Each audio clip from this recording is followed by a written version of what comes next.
എറണാകുളം മൂവാറ്റുപുഴയിൽ വയോധികയുടെ വായിൽ തുണി തിരുകി സ്വർണ്ണാഭരണങ്ങൾ കവർന്നു. പൂമറ്റത്തിൽ മറിയാമയാണ് ആക്രമണത്തിനിരയായത്. 12 പവനാണ് മോഷണം പോയത്. പട്ടാപ്പകലാണ് ഈ മോഷണം. വിപിൻ സി വിജയൻ കൊച്ചിൻ ചെന്നു. വിപിൻ, ഈ വീട്ടിൽ ഈ പറഞ്ഞതുപോലെ ജോലിക്കാരിയും വയസ്സായ വയോധികയും മാത്രമേ ഉണ്ടാകൂ എന്ന് തിരിച്ചറിഞ്ഞെത്തിയ കള്ളനാണെന്നാണോ പോലീസിന്റെ നിഗമനം? എപ്പോൾ എങ്ങനെയായിരുന്നു കവർച്ച? തീർച്ചയായും ഈ വീടിന്റെ സ്ഥിതി എങ്ങനെയാണ് എന്ന് കൃത്യമായിട്ട് അറിയുന്ന ആളാണ് ഈ മോഷണം നടത്തിയിരിക്കുന്നത്. പട്ടാപ്പകലാണ് മോഷണം നടന്നിരിക്കുന്നത്.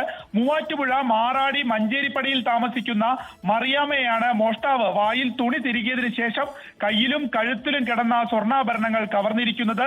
ഇവർക്കൊപ്പമുണ്ടായിരുന്ന ജോലിക്കാരിയെ മുറിയിൽ പൂട്ടിയിട്ടതിനു ശേഷം മോഷണം നടത്തി, അതായത് ബാത്റൂമിൽ പൂട്ടിയിട്ടതിനു ശേഷം മോഷണം നടത്തി എന്നുള്ളതാണ് മറിയാമ്മ പറയുന്നത്.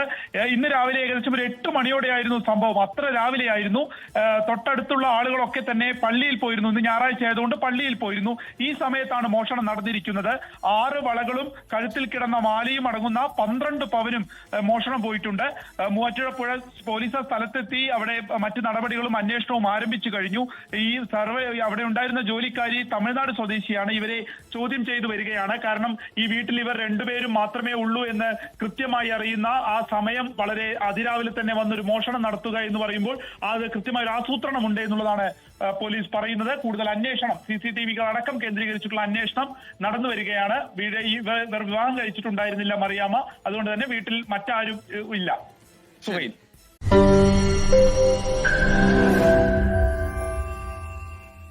ലോകത്തെവിടെയായാലും ഏത് സമയത്തും 24 വാർത്തകളും ഓഗ്മെന്റഡ് റിയാലിറ്റി പാക്കേജുകളും എക്സ്പ്ലെയിനറുകളും വിശദമായി കാണാൻ ഞങ്ങളുടെ YouTube ചാനൽ നിങ്ങൾക്ക് സബ്സ്ക്രൈബ് ചെയ്യാം.